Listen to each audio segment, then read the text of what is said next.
So today on Contractor Cast, we've got Jacqueline, who is our social content creator here at LeadsNearby. She is on our social team, does a lot of content for a lot of our clients. And today we want to talk a little bit about, the importance of a strong social media presence for your business. How are you doing today, Jacqueline? I'm doing good. How are you? I'm doing pretty well. I appreciate you taking the time to come out your schedule and talk to us and our clients about, a little bit about social media and what they need to be doing best. Yeah, definitely. I think especially this day and age, having a good social media presence is kind of a non-negotiable for businesses. So anything we can do to share and help people out. Okay. Well, that kind of leads us into our first question. Like as a company, we work with a lot of HVAC, home service companies, plumbers, electricians, etc. The question always comes out, why do you need a strong social media presence? Yeah, I think really, as I said, like this day and age, it's kind of a non-negotiable. So this goes everything from Facebook to Instagram, Twitter, even Pinterest and LinkedIn. These are all platforms that as a business, you really need to be on, because this day and age, you want to have control over the digital conversations that are happening. These conversations about your business are going to be happening on social media no matter what. So you want to make sure that you're there representing your company and having an awareness and control over your digital reputation. Plus, it's also an awesome opportunity just to connect with more people. Yes, in-person interactions are great, but really being able to expand and connect with people that you haven't met before and potentially turn them into potential clients, because that's really the goal for any social media platform. And really here at LeadsNearby, the thing that we really focus on doing. So how do you turn strangers into followers of your Facebook and Instagram and social media pages? How do you turn those followers into clients? How do you turn those clients into repeat clients? Because everyone loves repeat business. Sure. And then, of course, how do you turn those repeat clients into your raving fans? Because really having that positive reputation, that word of mouth marketing is where all business owners know the true gold happens. And so how do you turn your repeat clients into raving fans of your business? And I think that's definitely interesting, because a lot of our clients, that's, I think, one of the main areas that they struggle in. And also kind of depending on their size. Right. Do they have someone dedicated to that position? A lot of times they have people that are in-house, but they're wearing multiple hats, and they're not necessarily equipped or know the best practices when it comes to trying to do something like that. So how can they go about doing that best? Yeah, definitely. And I think for any small business, you're always really run thin. So having an expert in the industry really makes a big difference. But the big thing that you want to focus on is really building trust with your past and future clients by creating valuable content. You want to really position yourself as the local expert in your field. When they think of HVAC, they automatically think of your company name. When they think electrician, they automatically know you're the person to call. And really want to keep your name at the top of mind when it comes to any local service for verticals that you serve. So really, from a content standpoint, the best thing and guidance I would say, if you're doing it in-house, is really build trust with your customers and really create informative content. So what can immediately provide value to them and to your target audience? So people realistically want to work with people that they know, people that they like, and people that they trust. So getting the faces of your technicians out on your social media pages and being that informative local expert will really set you apart from a lot of other local businesses. Because going back to a raving fans mindset of really, if you can turn your clients into your best social proof and best part of your marketing team, people take referrals very, very strongly this day and age, from Google reviews to even what your neighbor, hey, what service did you use? I know you just got this repair on your home. What company did you use? You want to make sure that your company's name is coming out of their mouth, because that's the strongest form of marketing. So how do you turn past clients into repeat clients, and then repeat clients into those raving fans that bring in business to you? And when you said that, it kind of made me think it's also that type of content that is, not very salesy, right? So a lot of people kind of get confused with doing social media, where they're trying to get this this immediate return on their post or on their ad or whatever it is that they're putting out there. But a lot of times, like what you're saying here, that this is really more geared towards a branding and a branding message where we're trying to, like you said, keep that company's name at the top of their mind anytime that something comes up. Right, exactly. And I think that's a very good point in that social media, especially from an organic standpoint, is meant for that long game relationship. It's, yes, the ultimate goal for any marketing strategy is conversion into sales, and definitely that's a part of it, but really being that long-term brand awareness. And so providing content like simple tips that you can do at home to prepare for upcoming winter storms, what to do to check to make sure your system is up to date. So different things that you can do that might provide a few immediate wins for your clients, or maybe spark the reminder of, oh yeah, I do need to do my seasonal maintenance, but providing enough value so that it makes sense for them to keep that relationship with you long term. And they know that, yes, you're there to help them, both when it benefits you making money and also when it doesn't. So providing community content as well is a great way of capitalizing on your local market. And kind of going back to your other point there about turning, your existing clients into raving fans, and getting that social presence out there. What sort of platforms, if any, do you find tend to be sort of the best platforms to do that on? Yeah, that's a great question. LinkedIn or Facebook and Instagram are definitely two of the most popular platforms. That's really where a lot of the consumers are, a lot of homeowners. I would definitely say Instagram is a younger demographic, so you could get a lot of first-time homeowners on there as well. LinkedIn is a great place if you are a B2B company. So if you do more commercial service and more like large development projects, because that's where a lot of the industry is. So you really have to think about who is your target market and what platforms are they using on a regular basis, and then structure your content from there.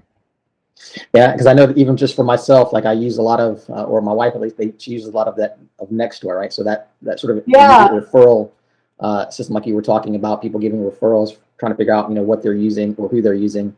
That also comes in pretty handy as well, from what I see. Yeah, definitely. And I think that's definitely how all of your marketing efforts can be used together when it comes to your website, your social media organic content, your newsletter that goes directly to their email. There's a lot of different spokes to the marketing wheel that at LeadsNearby, we have various departments that cover that, but really making sure that each spoke has a specific target and goal for your target audience and provides a valuable resource on the platform that they're consuming the content on. And so when you're on those platforms, what are some of the key components of a good social media page, right? I mean, each one of them is going to be a little bit different, obviously, but I guess generally speaking, what should, clients or non-clients, folks who are in this industry sort of should be doing? Yeah, I think there's definitely a handful of things that you can do to kind of set yourself apart from the pack. The first one, of course, is posting consistently. So anywhere from once a week to ideally 3 or 4 times a week, to really make sure that your page is active. People know that if they go to your Facebook page, for example, if they call that phone number, you're going to answer. If I, for one, know, like if I go to a Facebook page and they haven't posted in 3 months, you start questioning, are they even in business still? So you really want to make sure it's active, it's showing that you are there, you are present, and you are responsive, because then that's already building trust with your client before they even pick up the phone to call you. And then from a content standpoint, what do you post those few times a week? You really want to make sure it's personalized. This is a big thing, especially on social media, because people like seeing people. People like seeing or managing their own expectations of what's going to happen when they call you and you have a service. What's the van going to look like that's going to pull up to their house? What are maybe some of the faces of technicians that are going to be in their home?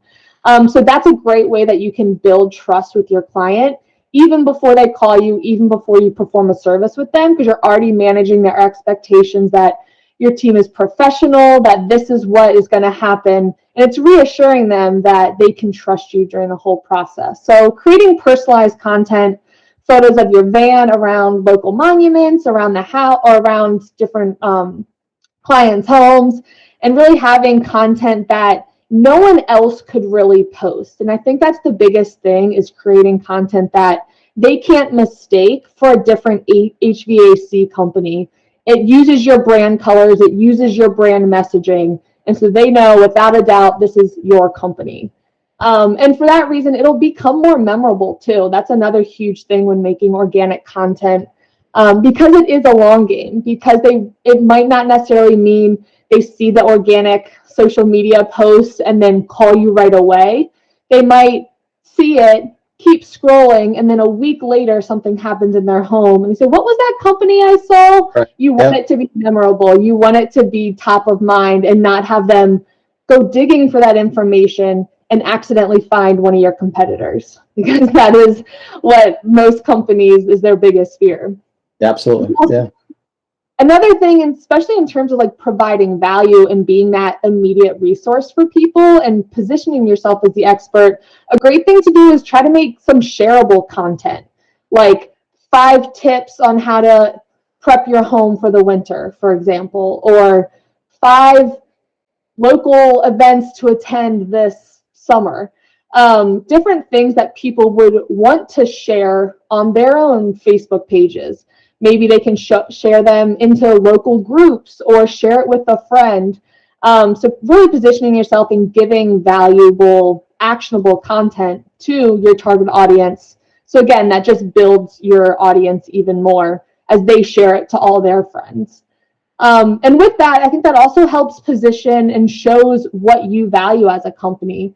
Having that valuable content shows that you really care about helping the client, and it's not always about making the sale. You want to show that you're a part of the community and that you are attending these local events with your family, and kind of position your priorities and what your company values right away, again, before they even pick up the phone with you.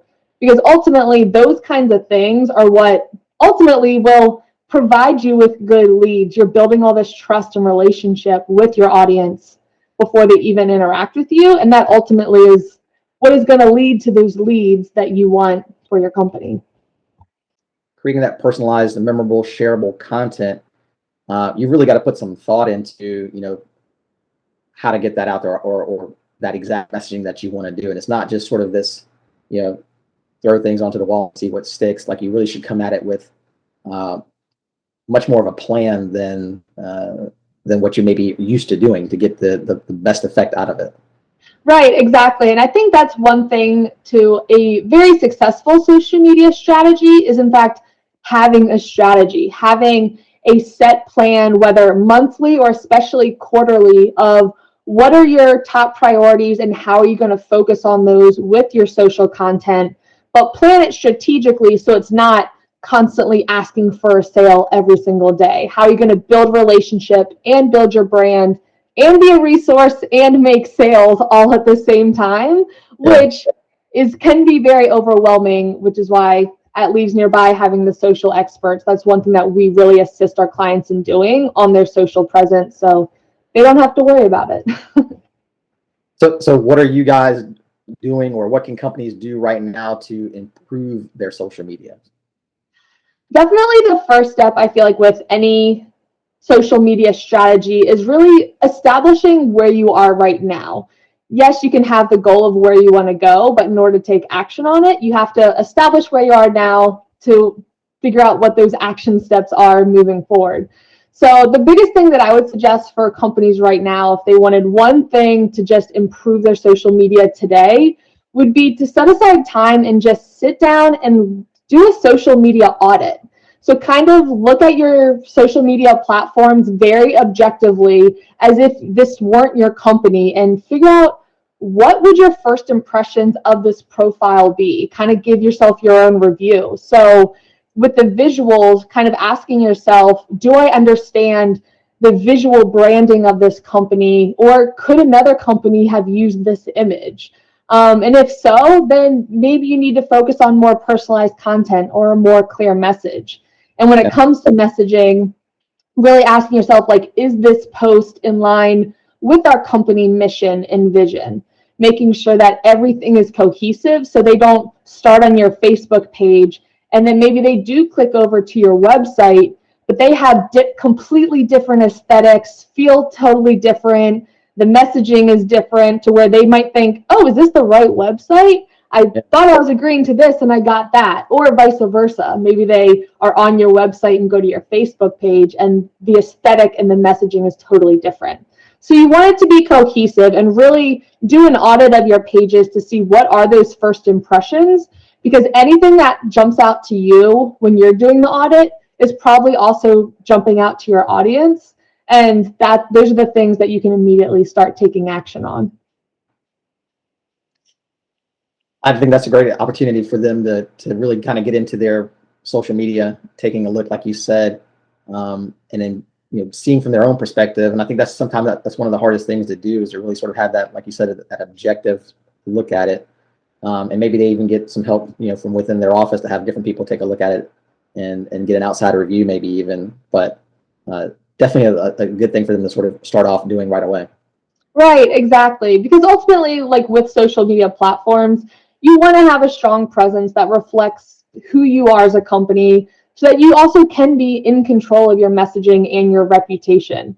Everyone, of course, wants company and digital platforms that they can be proud of. So I guess my biggest advice for people diving in and wanting to reassess their social media platforms is really just don't be scared of it. I know it can be intimidating to try to juggle all those things, but take it one step at a time and really just try to embrace the opportunity to talk directly to your target audience. So much of society is on social media these days, and now it makes it so easy to talk to people that you want to do business with. So just act like you're talking to your target customer and see what happens. Jacqueline, I really appreciate it. I think that was some really insightful information that you shared with us today, and I'm hoping that when people see this, that they can start implementing some of these things immediately in their social media practices, as they kind of see if they can get more and more out of their social media for their business as well. So thank you very much for coming on the show today, and we look forward to sort of having even more discussions like this going forward, where you and your team bring even more insights for our audience. Yes, of course. Thank you so much for having me on. It was a pleasure. Absolutely. I really appreciate it. All right. See ya.